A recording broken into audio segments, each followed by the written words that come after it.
नमस्कार दोस्तों, स्वागत है आपका हमारे चैनल स्टडी विथ पीके में। दोस्तों, हम आपके लिए लगातार मोस्ट आईएमपी क्वेश्चंस के मॉडल पेपर लेकर आ रहे हैं। आज का ये हमारा मॉडल पेपर है दोस्तों, बहुत ही इंपॉर्टेंट क्वेश्चंस का होगा। इसमें आपकी एग्जाम से रिलेटेड क्वेश्चन होंगे, ठीक है। कोई भी क्वेश्चन एग्जाम के बाहर का नहीं होगा दोस्तों। जीके, साइंस और करंट अफेयर के बहुत ही इंपॉर्टेंट क्वेश्चन आपको देखने को मिलेंगे। तो चलिए बिना किसी देरी के स्टार्ट करते हैं वीडियो। अगर आप चैनल को अभी भी पहली बार देख रहे हैं तो चैनल को सब्सक्राइब कर लीजिए। पहला प्रश्न है, कुरनूल हवाई अड्डे का हाल ही में किस राज्य में उद्घाटन किया गया है? ठीक है, आपको बताना है कि कुरनूल हवाई अड्डा, ठीक है, कुरनूल हवाई अड्डा का हाल ही में किस राज्य में उद्घाटन किया गया है। चार ऑप्शन दिए गए आपको, इन्हीं में से बताना है, ठीक है। तो दोस्तों याद रखिएगा, ये किया गया है आपका आंध्र प्रदेश राज्य में, ठीक है। कौन से राज्य में? भारत के आंध्र प्रदेश राज्य में हाल ही में कुरनूल हवाई अड्डे का उद्घाटन किया गया है, ठीक है। ऑप्शन नंबर डी आपको याद रखना है, आंध्र प्रदेश में किया गया है कुरनूल हवाई अड्डे का उद्घाटन। शून्य में स्वतंत्र रूप से गिरने वाली वस्तुओं का, ठीक है, आपको बताना दोस्तों कि शून्य में स्वतंत्र रूप से जो वस्तु गिरती है उनका क्या समान होता है, ठीक है। चार ऑप्शन दिए गए, इन्हीं में से बताना है आपको। तो याद रखिए दोस्तों, समान त्वरण होता है। शून्य रूप से जो भी स्वतंत्र रूप से, शून्य में स्वतंत्र रूप से कोई भी वस्तु अगर गिरती है तो जो उसका त्वरण होता है वो समान होता है, ठीक है। ऑप्शन नंबर सी आपका आंसर हो जाएगा, ठीक है ना। चलिए नेक्स्ट क्वेश्चन देखते हैं। निम्न में से किस भारतीय साहित्यिक धरोहर का अर्थ है गुरु के पास जाकर या गुरु के समीप बैठना? ठीक है, आपको बताना है किस भारतीय साहित्यिक धरोहर का अर्थ होता है गुरु के पास जाकर बैठना या गुरु के समीप बैठना। बहुत ही अच्छा क्वेश्चन है, एग्जाम में लगातार ये क्वेश्चन पूछा जाता है, याद रखिएगा। उपनिषद का अर्थ होता है गुरु के समीप बैठना या गुरु के पास बैठना, ठीक है। ऑप्शन नंबर सी आपका आंसर हो जाएगा। भारत में हर साल राष्ट्रीय समुद्री दिवस मनाया जाता है।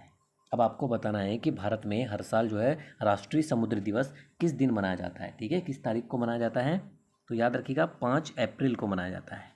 ऑप्शन नंबर डी आपका आंसर हो जाएगा। 5 अप्रैल को भारत में हर साल राष्ट्रीय समुद्री दिवस मनाया जाता है। दिवस से रिलेटेड कोई भी क्वेश्चन आपको मिस नहीं करना है, एग्जाम में जरूर पूछे जाते हैं, ठीक है। चलिए आगे बढ़ते हैं।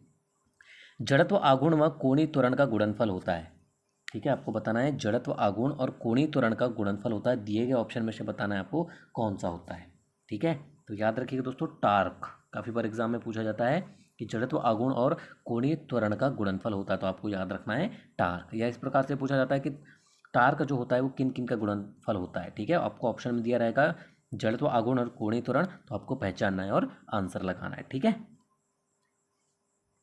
एक कार की बैटरी में प्रयुक्त विद्युत अपघट्य होता है, ठीक है। आपको बताना है कि कार बैटरी में प्रयुक्त विद्युत अपघट्य जो है वो कौन सा होता है, ठीक है। दिए गए ऑप्शन में से बताना है।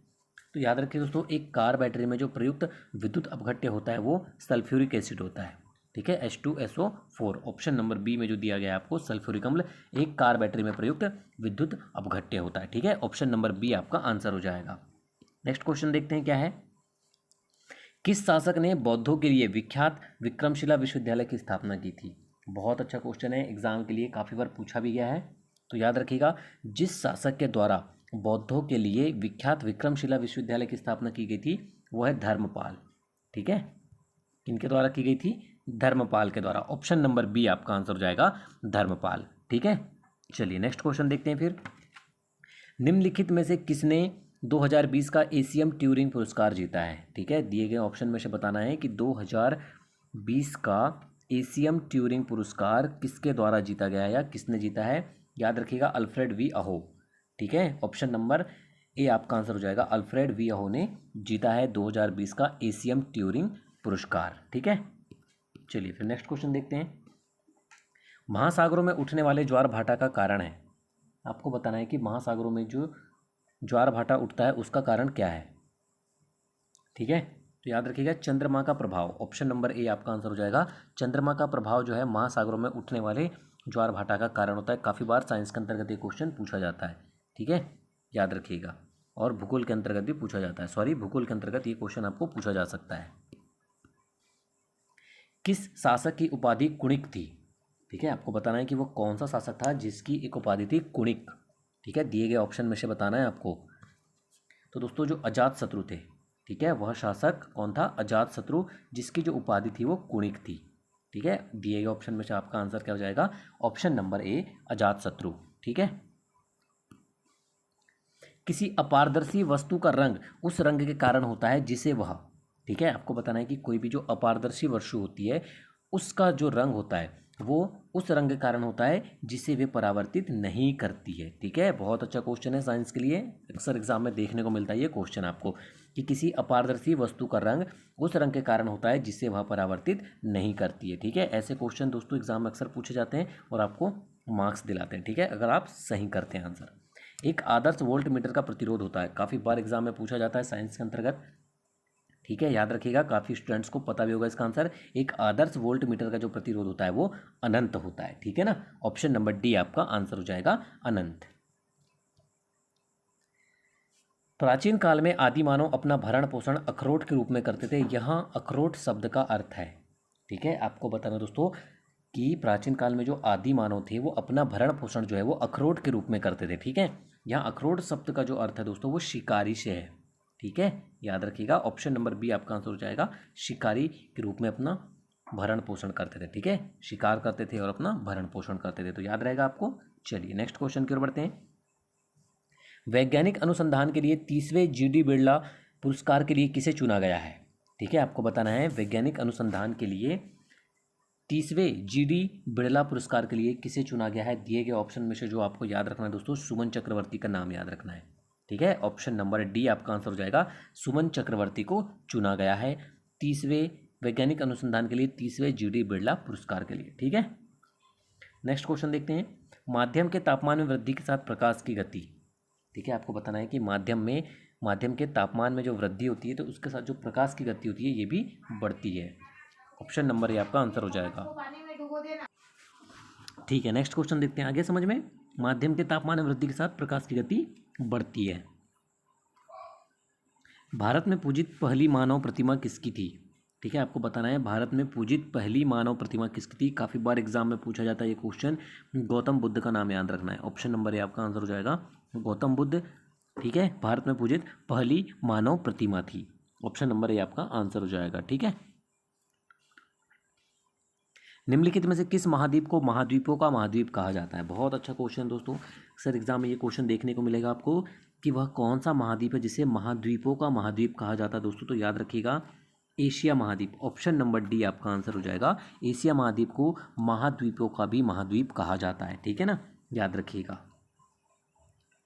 सौर परिवार में क्षुद्र ग्रह पट्टी एक ऐसा क्षेत्र है जो इनकी कक्षाओं के बीच विद्यमान है, ठीक है, आपको बताना दोस्तों कि सौर परिवार में क्षुद्र ग्रह पट्टी एक ऐसा क्षेत्र है जो इनकी कक्षाओं के बीच विद्यमान है, ठीक है। किन किन की कक्षाओं के बीच विद्यमान है दोस्तों, तो याद रखिएगा मंगल ग्रह और बृहस्पति, ठीक है, इन दोनों के बीच विद्यमान है। ऑप्शन नंबर बी आपका आंसर हो जाएगा, मंगल और बृहस्पति। निम्नलिखित में से किसे भारतीय खाद्य निगम का नया सीएमडी नियुक्त किया गया है। दिए गए ऑप्शन में से बताना है आपको कि वह कौन है जिसे भारतीय खाद्य निगम का नया सीएमडी नियुक्त किया गया है, ठीक है, तो याद रखिएगा आतिश चंद्रा का नाम आपको याद रखना है। ऑप्शन नंबर बी आपका आंसर हो जाएगा, आतिश चंद्रा को नियुक्त किया गया है, ठीक है, भारतीय खाद्य निगम का नया सीएमडी। संविधान निर्मात्री सभा का पहली बैठक कब आयोजित की गई थी, ठीक है, आपको बताना है दोस्तों कि संविधान सभा की पहली बैठक जो है वो कब आयोजित की गई थी। बहुत अच्छा क्वेश्चन है, ये भी क्वेश्चन काफ़ी बार रिपीट होता है, 9 दिसंबर 1946 को, ठीक है। ऑप्शन नंबर सी आपका आंसर हो जाएगा, 9 दिसंबर 1946 को संविधान निर्मात्री सभा की पहली बैठक आयोजित की गई थी। भारतीय संगीत का आदि ग्रंथ किसे कहा जाता है, ठीक है, आपको बताएं दोस्तों कि भारतीय संगीत का आदि ग्रंथ किसे कहा जाता है दोस्तों, सामवेद का नाम याद रखना है आपको, ठीक है। किस ग्रंथ को कहा जाता है, किसे कहा जाता है, सामवेद को भारतीय संगीत का आदि ग्रंथ कहा जाता है। मोस्ट टाइम पे क्वेश्चन है, बिल्कुल रट के जाइएगा। चलिए नेक्स्ट क्वेश्चन देखते हैं। 100 दिन लंबा अभियान संकल्प से सिद्धि गांव और डिजिटल कनेक्ट ड्राइव हाल ही में निम्नलिखित में से किस मंत्रालय द्वारा लॉन्च किया गया था, ठीक है, आपको बताना है किस मंत्रालय द्वारा लॉन्च किया गया था संकल्प से सिद्धि अभियान, ठीक है, तो याद रखिए दोस्तों जनजातीय मामलों के मंत्रालय के द्वारा यह लॉन्च किया गया था, ठीक है। ऑप्शन नंबर डी आपका आंसर हो जाएगा, जनजातीय मामलों का मंत्रालय, ठीक है।